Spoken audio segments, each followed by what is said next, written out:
32 प्रकार के सेवा अपराधों में पहला अपराध है ठाकुर जी के सवारी देख करके या ठाकुर जी की रथ यात्रा देख के या ठाकुर जी का मंदिर देख के पादुका ना उतारते हुए प्रणाम करना है। तुरंत पादुका उतारो। दिख रहा है कि ठाकुर जी का कोई, अभी जैसे होली है, कई मंदिरों की सवारी भी निकलेंगी।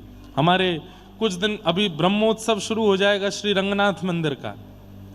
जितने भी यहाँ श्री वैष्णव बैठे हैं, जिन्होंने हमारी परंपरा में भी दीक्षा ली है, उन सबसे प्रार्थना श्री रंगनाथ प्रभु के ब्रह्मोत्सव में एक दिन सबको उपस्थित आप लोगों को होना है।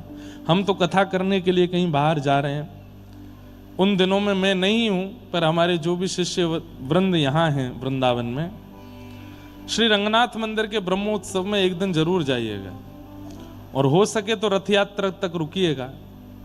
साल में एक बार श्री रंगनाथ भगवान की रथ यात्रा वृंदावन में होती है, अद्भुत होती है, अति आनंद से होती है। हम लोग छोटे छोटे तो खूब जाते थे, रंग जी के मेले में झूला झूलते थे, आतिशबाजी होती थी उसको देखते थे, रंगनाथ प्रभु का रथ निकलता उसको खींचते थे। तो जो भी रामानुज दास और रामानुज दासी यहाँ बैठे हैं, उन लोगों को अगर कोई बहुत विशेष कार्य ना हो तो रंगनाथ जी के ब्रह्मोत्सव में जरूर जाइएगा। हमारे श्री वैष्णव परंपरा में पाटोत्सव को, वार्षिक उत्सव को ब्रह्मोत्सव कहते हैं, ब्रह्मोत्सव।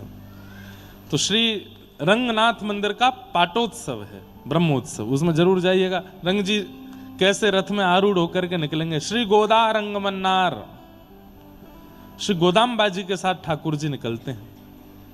गोदाम्बा जी का चरित्र हमने सुनाया है, बहुत सुंदर चरित्र है। तो ठाकुर जी की सवारी या मंदिर के सामने अगर प्रणाम करने के लिए रुके हैं तो उस समय पादुकाओं को उतार देना चाहिए।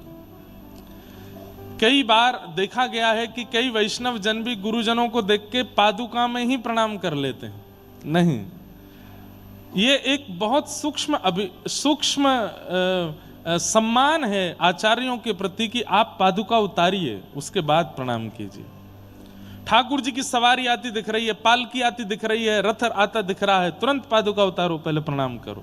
सबसे पहला 32 अपराधों में सबसे पहला अपराध है ठाकुर जी को देख के या सवारी देख के पादुका ना उतारना, गुरुजनों को देख के पादुका ना उतारना।